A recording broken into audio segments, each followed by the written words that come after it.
Baik, bismillahirrahmanirrahim. Assalamualaikum warahmatullahi wabarakatuh.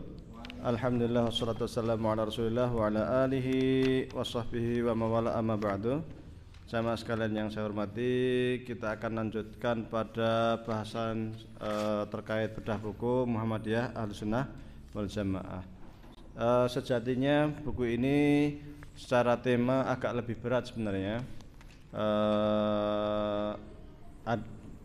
Ada beberapa langkah yang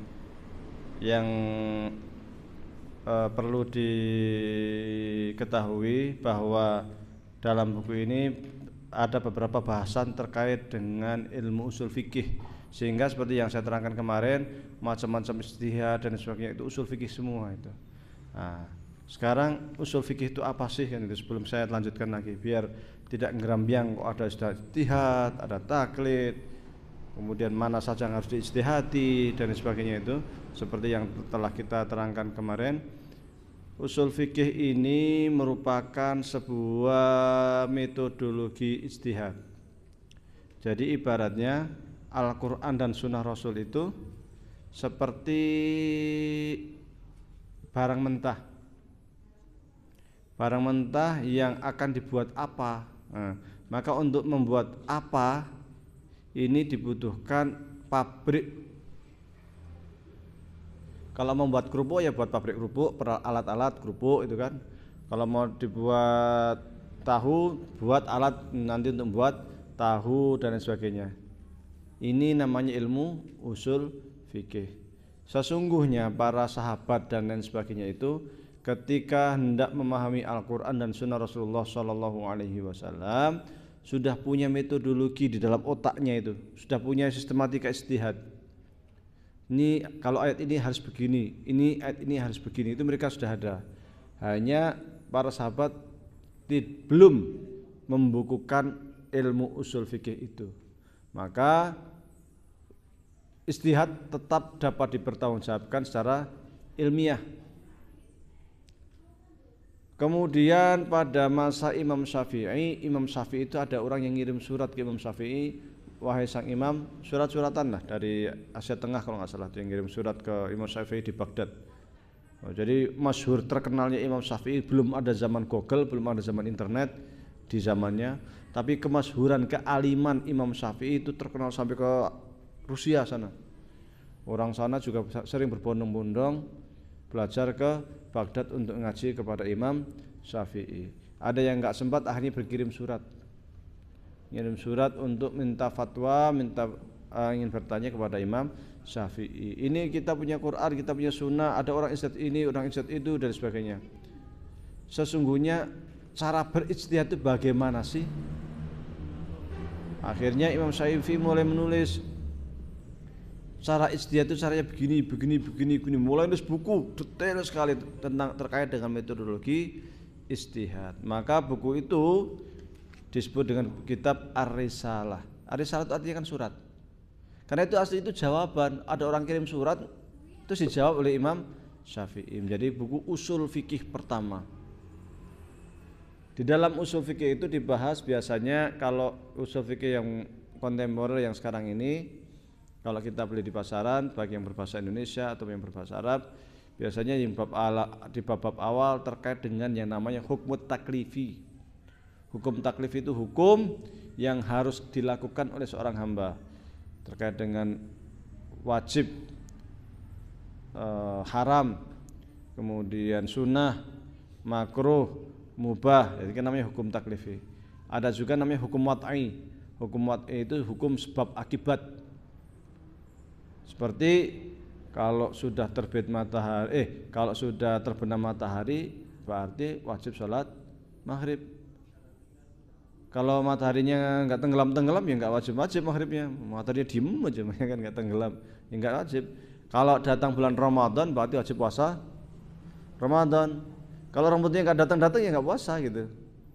Nah, itu artinya namanya hukum wat'i. Jadi suatu sebab, munculnya sebab itu menyebabkan kita melakukan sesuatu, menjadikan kita punya kewajiban untuk melakukan sesuatu. Ini di bab awal terkait dengan hukum wat'i, hukum taklifi dan sebagainya.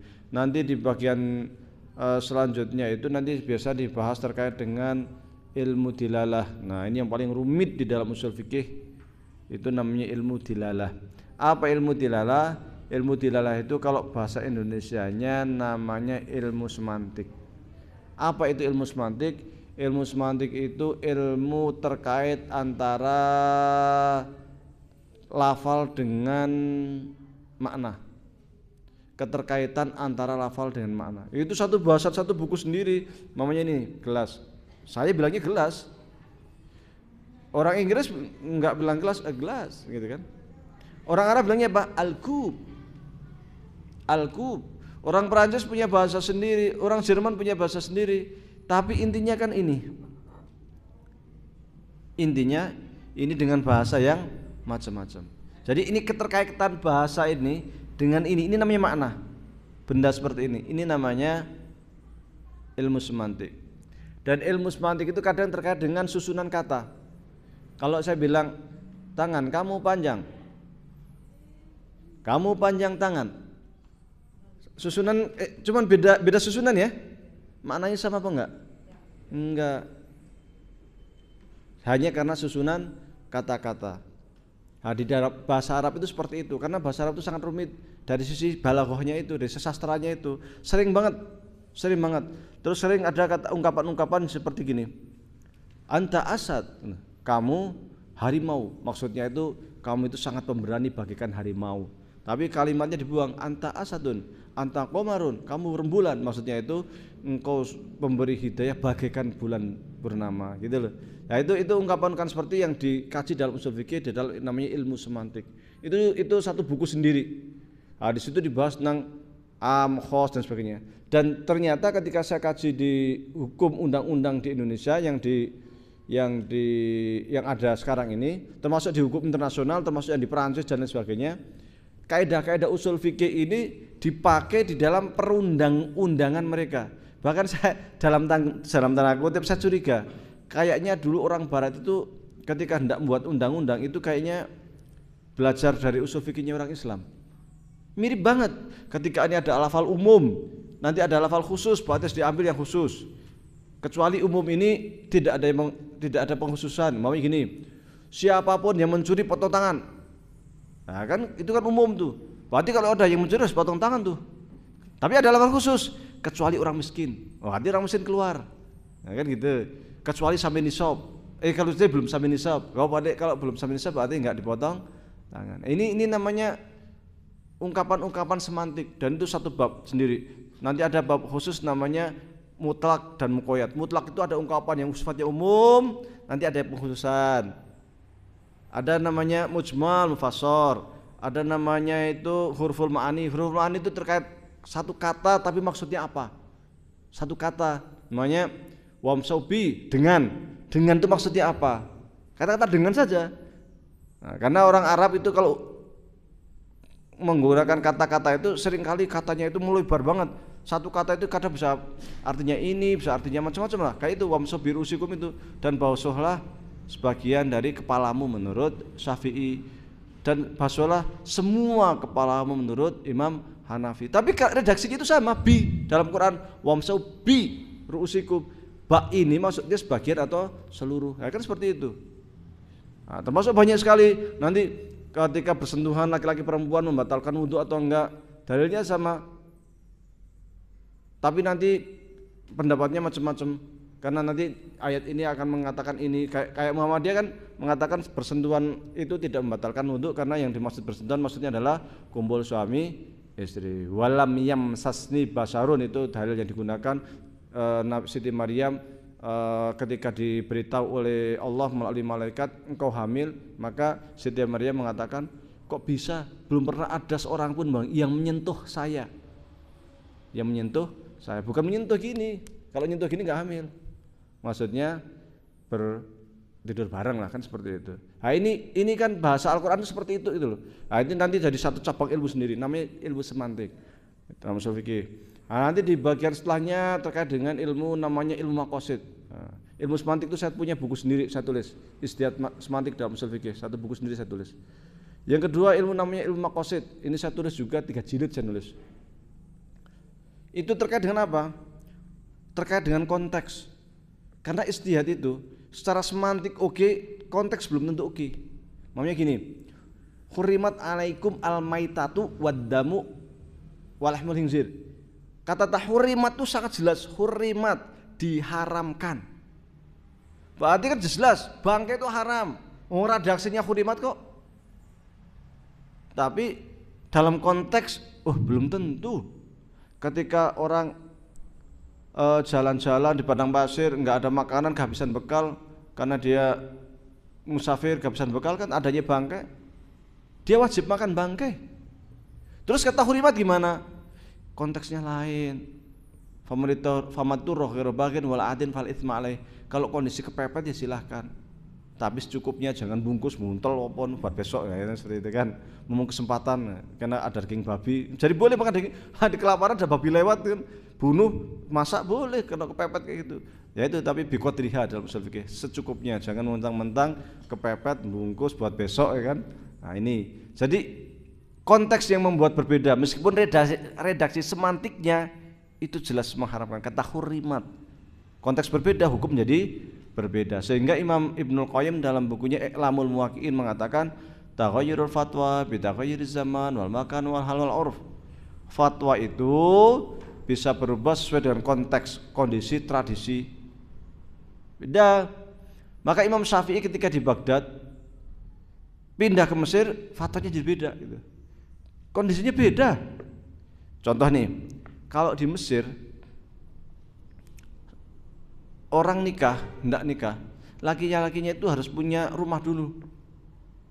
Itu sudah urf, sudah tradisi, harus dilakukan. Dalam kaidah usul dikatakan al-urfu urfan kal masyhur syarton. Sesuatu yang sudah jadi tradisi harus dilakukan, karena itu menjadi timbangan hukum. Kok bisa? Ya iya, di sana itu rumahnya apartemen semua, apartemen cuma 2 kamar, anaknya 5 umpamanya kan. Nah, kalau nikah masih di rumah situ, semua mertua, mau tidur di mana? Kondisinya kayak gitu. Kalau di Indonesia rumahnya bukan apartemen, satu rumah jadi jidat ya kan, dihampang, bukan kan, istilahnya itu beda tradisi itu. Sehingga tradisi yang di Mesir itu tidak dapat dilakukan di Indonesia gitu. Contoh kedua, orang Mesir itu kalau nikah maharnya tinggi banget. Kalau laki-laki hendak nikah, siapkan modal 200-300 juta. Sampai orang Indonesia gitu nggak nikah-nikahin. Kerja 1 bulan gaji berapa kan? Ngumpulin sampai 300 juta itu sampai kapan? Kan seperti itu. Kenapa kok harus modalnya tinggi, maharnya tinggi? Sama modal untuk mahar saja itu 170-100 juta semua kan? Tinggi maharnya. Karena apa? Dan mahar ini murni milik istri kan? Mahar kan milik istri, nggak boleh diutak-atik suami. Karena tingkat kepercayaan antara laki-laki dan perempuan di dunia Arab sangat rendah. Sangat rendah. Kok iso? Karena banyak laki-laki atau perempuannya sama lah, itu yang nggak baik. Ya kalau bahasa gampangnya itu banyak berkhianat lah, banyak nyeleweng lah, banyak nggak suka main kekerasan lah, apa istilahnya itu? KDRT ya? Ya seperti itulah. Jadi sering kayak gitu, sehingga biar laki-laki merasa saya sudah mengeluarkan mahar banyak untuk istri, saya harus menghormati istri kan gitu, tidak melecehkan istri kan gitu. Maka dia maharnya tinggi. 1, 2 untuk apa sebenarnya untuk minang apa namanya itu khitbah itu apa ya? Tunangan itu bisa 4 tahun, bisa 5 tahun. Ngapain tunangan segitu lama? Tradisi Mesir itu. 1, yang pertama yang laki-lakinya ngumpulin duit dulu, nabung untuk tunangan itu semacam pesan. Biar terus kamu tetap pesan saya, pokoknya kalau ada orang lain mau pesan kamu nggak boleh, udah saya pesan gitu. Ya. Nah, nanti setelah itu laki-laki nabung sampai 4 tahun cari rumah untuk beli rumah kan, nabung. Yang kedua apa? Supaya kenal, ternyata orangnya egoisnya minta ampun calon saya nih, nanti bisa. Jadi orang tunangan tuh setelah itu 2 tahun pisahan tuh biasa banget. Padahal kalau tunangan tuh acaranya kayak nikahan. Baru tunangan doang itu sudah ngundang saudara-saudara pakai model dangdutan, nah kayak sini musik dangdutan ramenya minta ampun tuh. Tahu-tahu kan saya waktu di Kairo saya di pusat budaya, saya penanggung jawab di pusat budaya itu. Sering lah ke orang Mesir. Kalau udah tunangan tuh sudah ada cincinnya di sini nih perempuannya itu. Udah lama, cincinnya udah gak ada dipecahin. Kamu kok udah gak ada cincinnya kemana? Udah putus sama tunangan saya. Gitu. Biasa aja cerita tuh, biasa aja lepas. Nggak sambil, ya enggak, kan aneh gitu. Ya itu adalah perbedaan budaya. Nah, ini kalau diterapkan di Indonesia nggak jalan. Maka saya sampaikan kondisi yang berbeda menjadikan fatwa berbeda, ya kan. Di tempat di masjid-masjid NU, kalau sholat kok nggak pakai sarung, nggak pakai peci, kok orang jadi gitu dipeliri lah gampangnya. Sombayang celana panjang piye, pas gundulan pakai kaos itu kan. Jadi kayak nggak sopan itu loh. Ya sebenarnya nggak apa-apa, nggak ada rukun sholat pakai sarung, pakai peci nggak ada. Tapi kan piye gitu loh, sembahyang koyo orang ngalas gitu kan. Padahal nggak apa-apa, tapi itu tradisi ya kan gitu. Kita kan melebur ke tradisi gitu. Kalau di Mesir orang sholat mau pakai kaos, ininya masih kotor tanah. Padahal sana ada masjid, sholat di samping jalan, ada adzan dah, ada wudhu langsung samping jalan, biasa saja. Kalau dulu saya mau sholat, Pak mau sholat yang penting ya, cari mau sholat. Padahal sholat di situ aja bisa, air juga di situ ngalir bisa, tinggal wudhu sholat pun bisa. Tapi putar-putar cari mau sholat. Karena sholat ini orang yang musola utawa di masjid kayak gimana gitu, ya kan, ya kan gitu. Kalau di orang Arab, terus sholat aja. Tapi kalau waktu adzan di taman itu orang jalan-jalan di taman tuh pada sholat di taman banyak banget. Padahal ya kadang ada musola tapi musolanya agak jauh di sana, ya udah sembarang tempat aja gitu. Aja kita jamaah makmuman di musola ini si taman di apa namanya rumput biasa saja gitu. Nah, kalau dulu saya ribut nyari musola. Kalau nggak di musola itu gimana gitu kan, aneh gitu. Nah, itulah. Ini tradisi. Maka di dalam usul fikih itu juga tradisi ini menempati posisi yang sangat tinggi. Jangan dianggap tradisi itu wah itu bertentangan dengan hukum syariat. Bukan. Tradisi bukan bertentangan. Tradisi itu ada dua. Satu, tradisi yang tidak sesuai dengan hukum syariat ini memang jelas haram. Tradisi sajenan, ya kan? Sajenan ini nggak boleh. Saat tradisi nyadran nyembelih wedhus kepalanya dipendem, ya kan? Nggak boleh, syirik gitu. Karena kita sudah memuja selain Allah. Nggak boleh.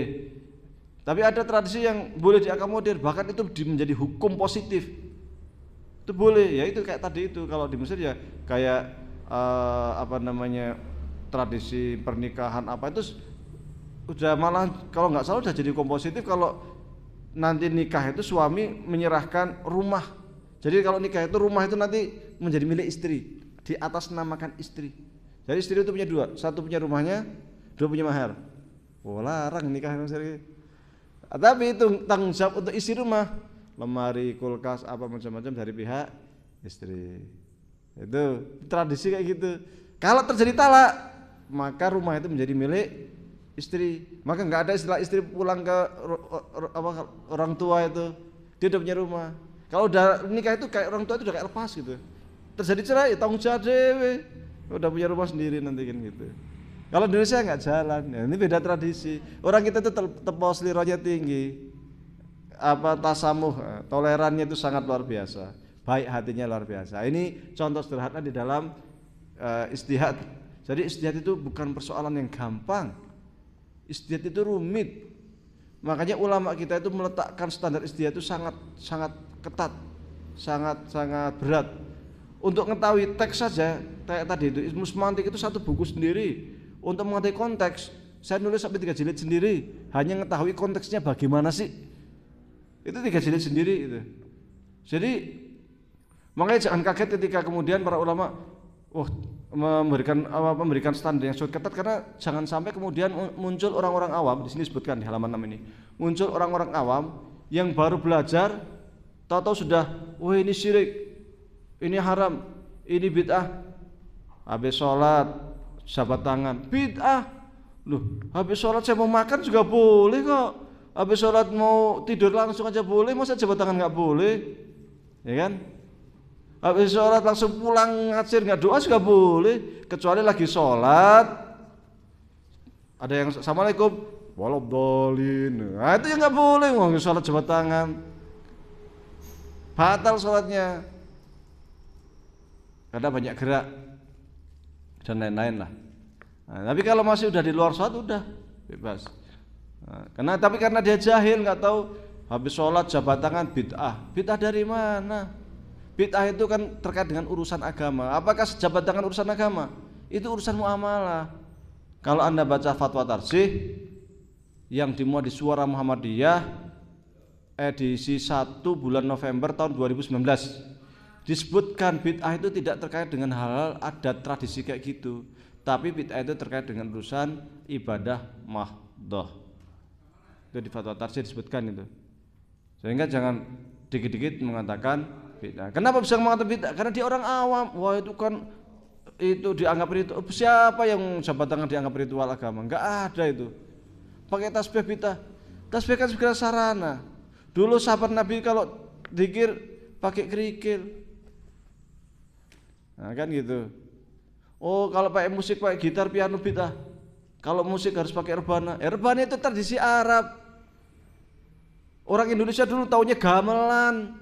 Muncul rebana secara Wali Songo muncul. Tradisi Arab masuk, baru kita kenal rebana. Tradisi asli kita ya gamelan musiknya.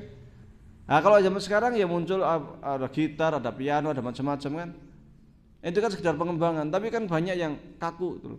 Jadi musik itu haram kecuali yang pakai rebana saja. Karena itu yang sunnah Rasul, yang dilakukan Rasul.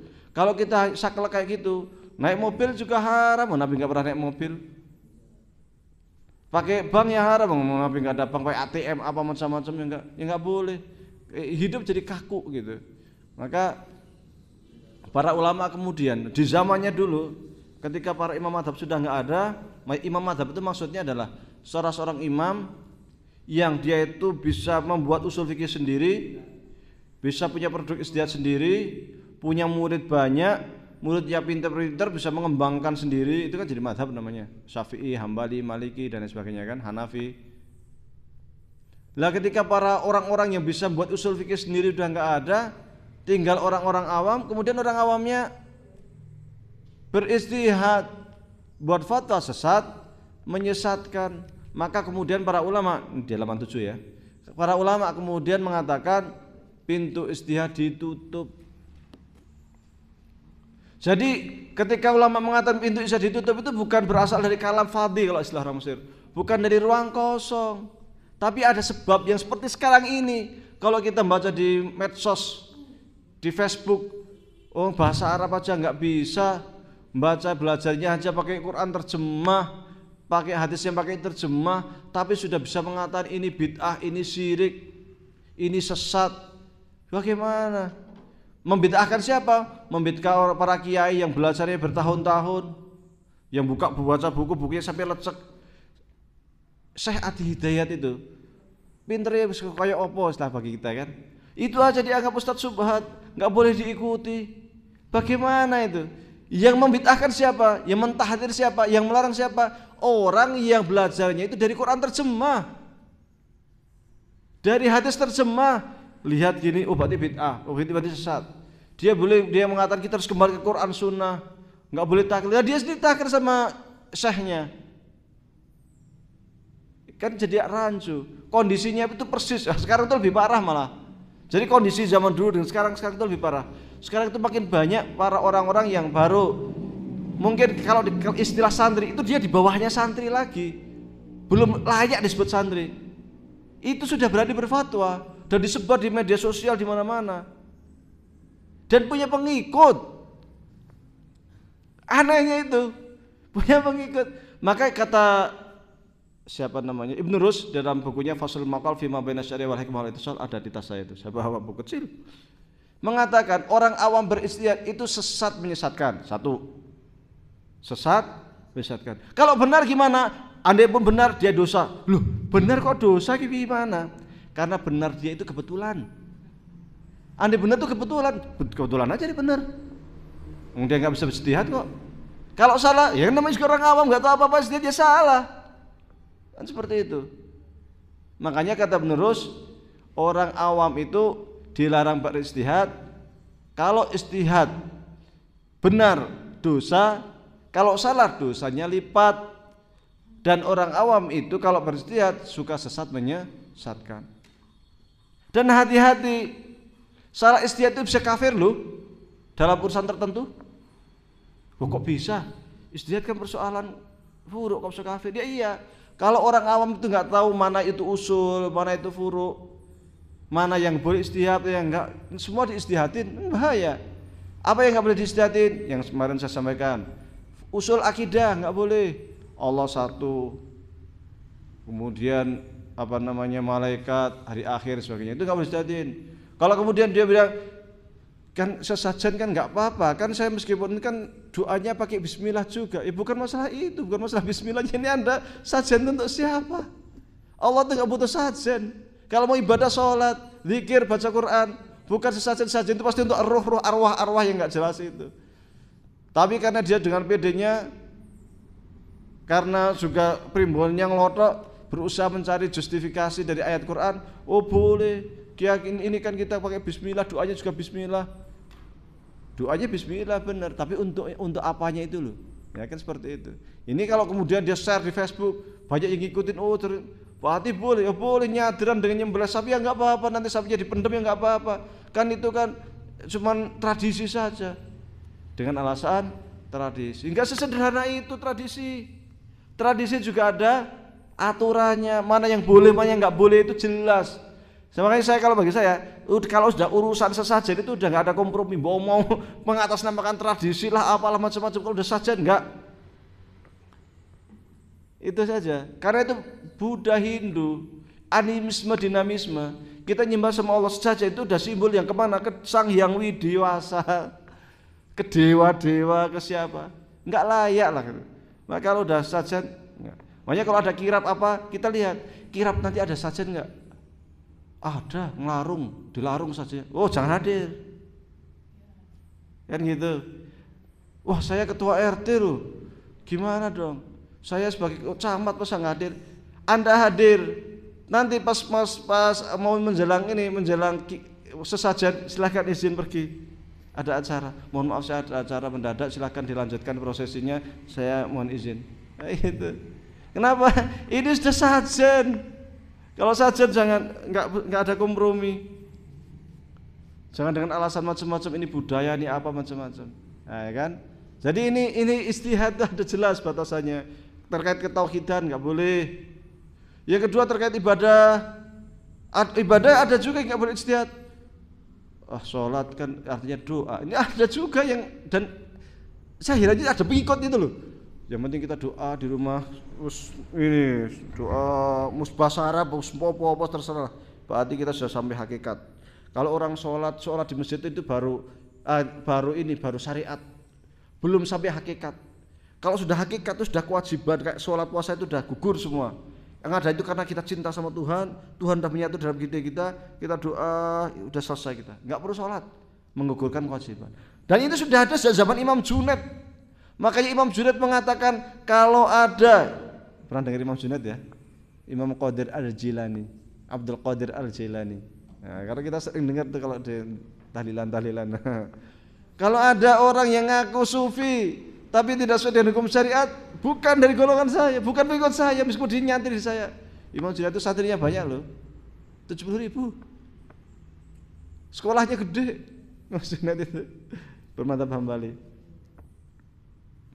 Kalau ada orang ibadah ngaku sufi tapi kemudian menggugurkan hukum syariat, bukan pengikut saya. Mengatakan kalau sholat jadi nggak wajib karena dia udah doa, karena yang sholat itu baru syariat, belum sampai ma'rifat. Kalau udah ma'rifat berarti nggak menggugurkan kewajiban. Nah ini makanya siapa namanya Ibnu Rus wanti-wanti terkait dengan ijtihad ini. Jangan sembarangan ijtihad. Salah ijtihad bisa kafir kalau dia beristihad di persoalan usul di dalam agama. Sekiranya bukan di persoalan usul, di persoalan furu', bisa sesat, menyesatkan. Benar dosa, salah dosanya numpuk. Kata siapa? Ibnu Rus. Maka hati-hati. Maka kemudian para ulama mengatakan kalau lihat orang awam begini, istihad tutup. Kalau ada fatwa gimana? Kalau ada persoalan, silakan bongkar aja kitab-kitab yang sudah ada itu. Ada kok jawabannya. Bongkar aja, cari. Oh iya ya, Imam Subki pernah ngomong. Oh Imam Nawawi pernah bicara. Oh Imam Romali pernah ngomong. Tinggal cukup keluarkan yang sudah ada itu. Jangan ngomong hal-hal baru. Gitu. Yang sudah ada ini kita bongkar. Kalau ada persoalan, oh ternyata di sini sudah ada, oh di sini sudah ada, sampaikan apa adanya. Sampaikan perkataan para ulama, jangan berijtihad sendiri nanti sesat menyesatkan. Kan begitu. Jadi ketika ulama mengatakan tutup itu ijtihad, itu bukan dari ruang kosong, tapi ada persoalan di zamannya. Andai kata para imam hidup di zaman sekarang akan lebih ketat lagi. Tutup rapat-rapat. Oh, sampai akan mungkin. Karena orang awam itu di Facebook tuh ngeri. Ngeri, sangat mengerikan. Jadi orang nggak tahu apa-apa, bahasa Arabnya nggak bisa, baca Qur'annya masih tajwidnya juga masih berantakan.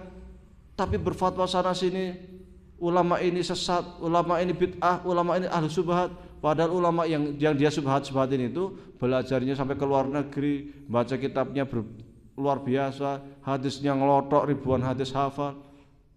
Ya itu dianggap sesat oleh orang yang bahasa Arab saja nggak bisa. Ini kan bahaya. Maka ulama jadi hati-hati. Kalau ada persoalan orang awam cukup tanya kepada ulama, nanti ulamanya jangan ijtihad, cukup bongkar di kitab kuning, ada jawabannya.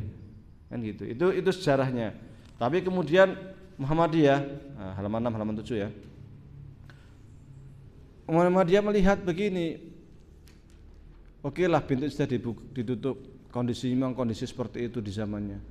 Tapi zaman sekarang ini persoalan beda ya. Jadi yang ditanyakan bukan hanya soal sholat, puasa, haji, toharoh, bukan soal itu sekarang. Yang ditanyakan soal apa?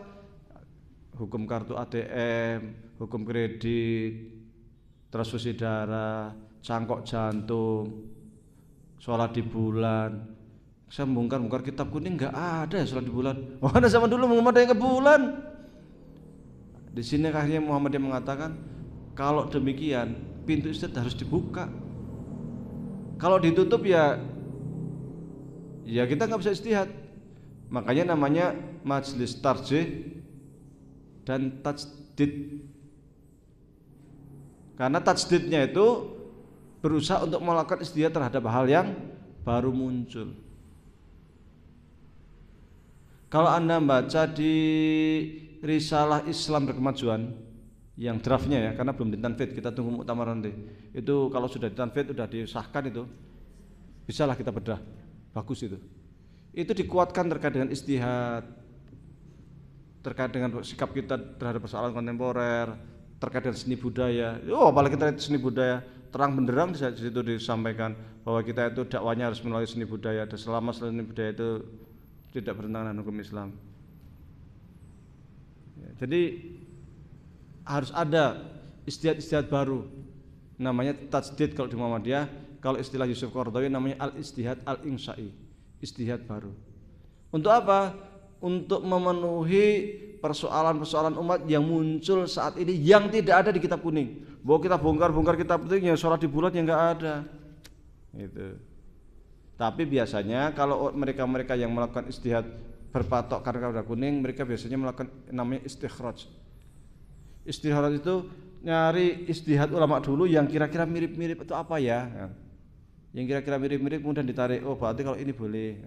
Itu yang namanya istikhraj. Jadi ijtihad furu' ala furu' istilah itu. Mencari furu', karena kalau kias itu harus ada landasan asli dari Al-Qur'an dan Sunnah. Baru nanti cari persoalan. Umpamanya gini, khamar itu haram, ya kan?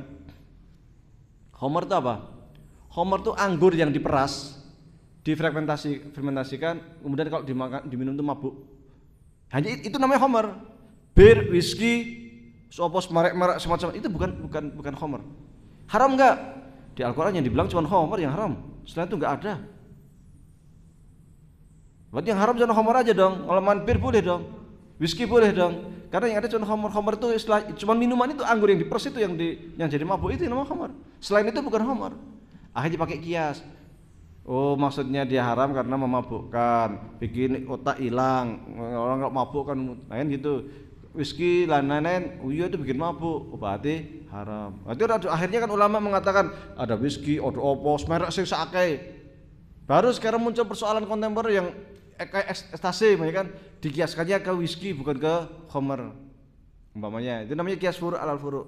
Jadi sudah ada furu'nya, sudah ada hasil ijtihadnya dengan hasil ijtihad yang lebih variatif. Kita dicarikan yang kira-kira sama dari cabang ini. Karena biasanya asal, kalau ijtihad dari sisi asal itu cuma satu, maunya khobar, kan cuma khobar ada satu, tapi cabangnya banyak banget, merek-mereknya itu banyak sekali itu loh. Nah, nanti ketika ada persoalan baru, ekstasi merek apa, nah ini tinggal dicarikan, ini sama dengan model apa namanya yang memabukkan yang ini, berarti haram. Ini sebenarnya sih dekat-dekat dengan yang ini, karena furuknya lebih banyak, mesti cabangnya itu yang dibuat kias itu lebih banyak sehingga lebih mudah. Biasanya mereka menggunakan itu. Jadi cari fatwa yang sudah ada di kitab kuning yang sudah difatwakan oleh ulama, yang kira-kira persoalan sekarang itu dekat. Nah, itu kemudian dikasih hukum. Oleh karenanya yang namanya kias itu sifatnya dhoni, bisa jadi salah, bisa jadi benar. Nah, kalau zaman dulu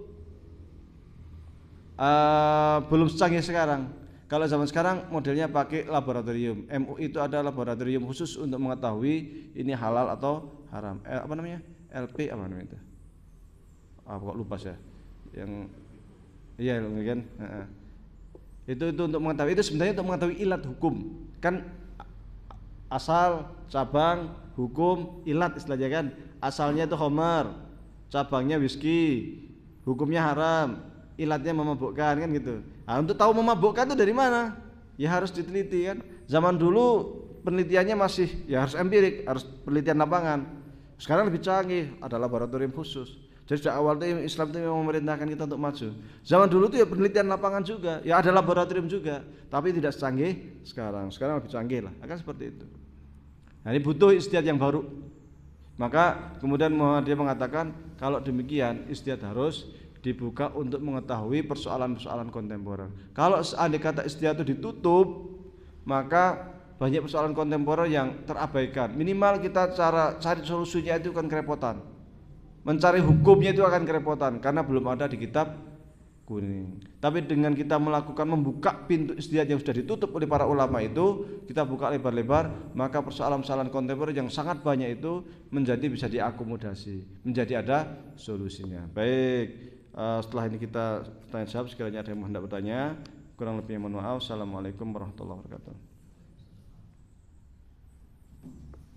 Silakan jika ada yang bertanya, jika tidak kita tutup.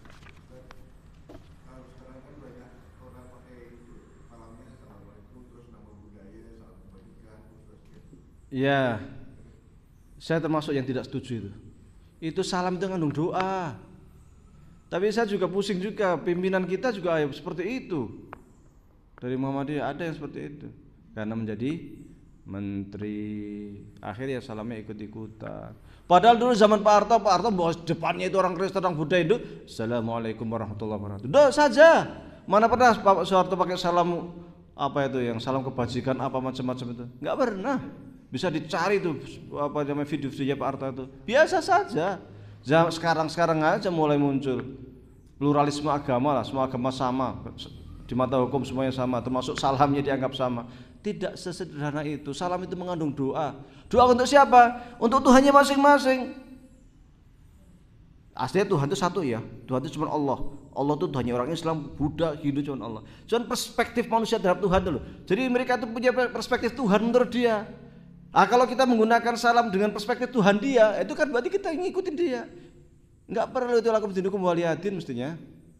Andai kata dia enggak akan mereka marah kalau kita assalamualaikum, enggak akan marah. Orang Kristen depan kita enggak akan marah. Serius. Saya pernah kerja di kedutaan. Yang kerja itu ada yang Kristen, pernah juga ada yang Hindu kayaknya. Kita salam biasa aja. Bahkan dia sendiri kalau di depan ketika hendak pidato, dia sendiri yang assalamualaikum warahmatullahi wabarakatuh. Fasih. Bilang insya Allah fasih banget ya. Ternyata Kristen. Ya. Jadi karena kita mayoritas, kan demokrasi kan gitu. Demokrasi itu kan hukum mayoritas itu menjadi hukum umum selama tidak merugikan minoritas. Kecuali kita tidak menggunakan assalamualaikum. Kalau kita nggak menggunakan salam mereka, membuat mudarat istilahnya itu, membuat ganjang-ganjing dunia istilahnya, perang saudara. Itu pun kita juga harus hati-hati. Ini terkait doa, itu terkait dengan akidah. Jangan sekali-kali ikut-ikutan kena latah, kan seperti itu. Saya jadi menteri, meskipun menteri, saya yakin presidennya nggak akan negur. Kok kamu salamnya kok nggak pakai ini Islam kebajikan apa macam-macam, saya akan muslim. Enggak, yakinnya, enggak akan ditegur gara-gara mengucapkan itu. Makanya agak naif sebenarnya. Meskipun ya itulah, itu mungkin karena ada faktor politik dan lain sebagainya, akhirnya terbawa di situ. Ya kan, padahal orang kita, orang Muhammadiyah, pimpinan kita ya begitulah. Oke, wallahu alam. Silakan. Beberapa tahun lalu kan ada cendekiawan muslim, dia menerjemahkan syahadat itu tidak ada Tuhan dengan Tuhan, tidak ada Tuhan kecuali Tuhan. Ya, karena begini, itu selama dia maksudnya Tuhan itu Allah itu sah-sah saja sebenarnya. Karena begini, arti Allah itu Tuhan memang. Jadi Allah itu siapa sih? Allah itu ya alhamdulillahirabbil alamin itu, si penguasa jagat raya apa macam-macam itu ya, kalau orang Arab bilangnya Allah. Cuman ini ada khilaf ya kalau di tafsir An-Nasfi. Di tafsir An-Nasfi. Nanti saya coba ini kan. Jadi itu yang namanya ilah, Tuhan. Makanya kalau saat itu mengatakan tidak ada Tuhan, dia kecil, selain Tuhan, dia gede gitu. Tuhan yang makrifat gitu, maksudnya gitu. Di Arab, orang Yahudi, orang Kristen bilangnya Allah. Orangnya Robbi. Rabbana atina fid dunya. Bilang Allah. Orang Majusi, orang apapun bilangnya ya Allah gitu, orang Arab. Karena Allah itu menurut saya Tuhan itu kan gitu. Tapi kalau di dalam kitab An-Nasfi dikatakan bahwasanya Allah itu isim alam. Isim alam itu maksudnya ya memang dia Tuhan, tapi Tuhan yang definitif, yang ma'rifah, yang namanya itu ya Allah. Sehingga jangan diterjemahkan selain itu. Nah, itu. Tetapi intinya di ulama kita ada yang membolehkan. Jadi hati Tuhan, karena itu aslinya Tuhan. Allah itu kan, Allah itu artinya ilahun. Ilahun itu apa? Tuhan. Ilahun. Kemudian ditambah al. Jadi al ilahu. Al ilahu. Karena di lidah susah, kemudian dibatalkan, digabungkan jadi Allahu. Jadi Allah itu merupakan ilahun yang terkena al ma'rifah. Jadi bukan isim alam menurut sebagian ulama. Ilahun, Tuhan yang ma'rifah, yang definitif. Tuhan yang definitif itu yang bagaimana? Tuhan yang definitif yang qul huwallahu ahad, Allahus samad, lam yalid wa lam yulad wa lam yakul lahu kufuwan ahad. Yang alhamdulillahirabbil alamin, arrahmanir rahim, maliki yaumiddin. Itu Tuhan yang definitif. Yang ilahun jadi tambah al tadi itu Allahu. Ya, bisa dipahami ya? Jadi selama Allah itu diterjemahkan Tuhan, tapi maksud kita itu ya Allah yang definitif, yang qul huwallahu ahad itu, yang alhamdulillahirabbil alamin itu, ya silahkan saja itu. Tapi jangan kemudian ketika sholat alhamdulillah jadi Tuhan hirabbil alamin, yang nggak bisa. Tetap alhamdulillah, bismillah, wallahu a'lam. Oke, cukup ya. Kurang lebihnya mohon maaf. Kita lanjutkan pada selapan yang akan datang, mudah-mudahan memberikan manfaat untuk kita semua. Kurang lebihnya mohon maaf. Assalamualaikum warahmatullahi wabarakatuh.